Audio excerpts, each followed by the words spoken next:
Lucian, the planet is seeing many natural disasters at the moment. Is there anything that we can do to help? Or is this just a natural occurrence that each generation has to live with? Yes, there is much we can do, and no, we don't have to suffer these disasters. It may seem harsh to suggest this, but we are ultimately responsible for these problems. I'd like to read you a poem I wrote for the second Sparky book of ours, called Acts of God, which may help to explain why these disasters occur.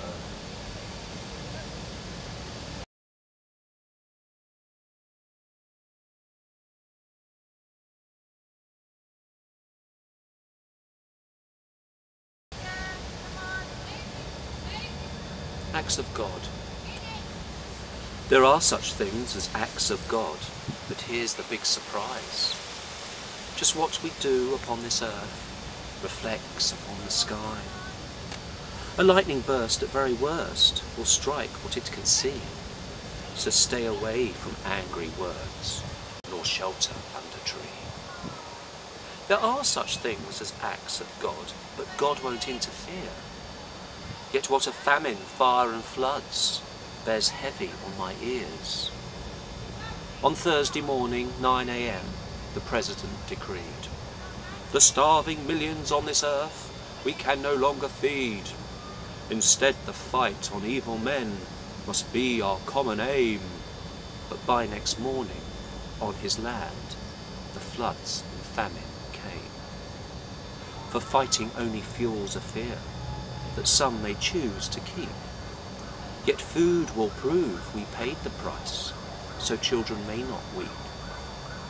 I understand confusion may be clouding up your mind, just when it's God and when it's not, is hard to thus define. Just don't assume he's angry when the lightning strikes above. The key to solve this puzzle is, remember, God is love. There's consequence in all we do, and all we do will tell if on this earth we live in peace or die in living hell. So are you suggesting that from our neglect of poorer countries and the pollution that we inflict on the earth, that God is somehow punishing us? No, I'm not saying that. What I'm saying is we can't avoid the consequences of our actions. God has not caused these disasters, we have. Too many find it easier to blame God rather than taking the responsibility for their own actions themselves. However, because of what we've done, purification has to take place, and it needs to take place in certain places where these disasters have occurred, and the process of that purification provides us with opportunities. So it's opportunities to help those concerned, and of course the planet itself. The universe is working very hard towards creating peace and harmony. Many lessons can be learned from earthquakes, floods and famine, etc. So how can we help? We can send physical aid, of course, to these places. We can also send our thoughts and our prayers to those concerned. And of course we need to stop polluting the planet by burning fossil fuels and dumping nuclear and other waste on it. So how can our thoughts and prayers make a difference? I mean, many people find it difficult to believe in God at all. So a prayer is something they are just not going to say. Thoughts are more significant than many of us think. So some believe that actions and words carry more weight, but of course actions and words are the result of thoughts.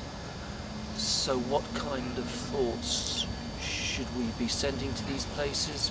Well, this may be love, courage to those suffering. We can visualise rain in places that they need it, or sunshine where there are floods. We can also offer thoughts of peace, and offer forgiveness to those who violate others. Just on that last point, I mean, how realistic is it for us to send forgiveness to people who in some cases have committed terrible crimes against humanity? Yes, that's a good question. It is difficult to do this, but we must do it. You can't extinguish a flame by placing more fuel on the fire.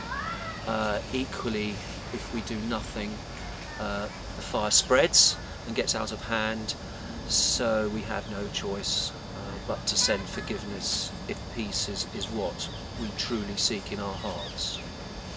And if we don't do these things, ignoring the suffering and only concern ourselves with our own needs, what will happen then? Well, I'd like you to perhaps answer that question. What do you think would happen? Well, I think we've probably seen the result of what we've done all too clearly. I suppose we feel individually helpless. We're not helpless. We're more powerful than we think. We are all of God, every one of us. None of us are any better, none of us are any worse. So we all have great power.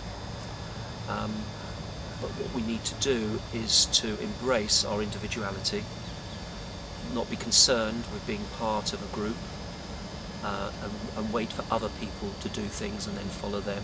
We need to lead by example and to start doing these things ourselves and believing in ourselves.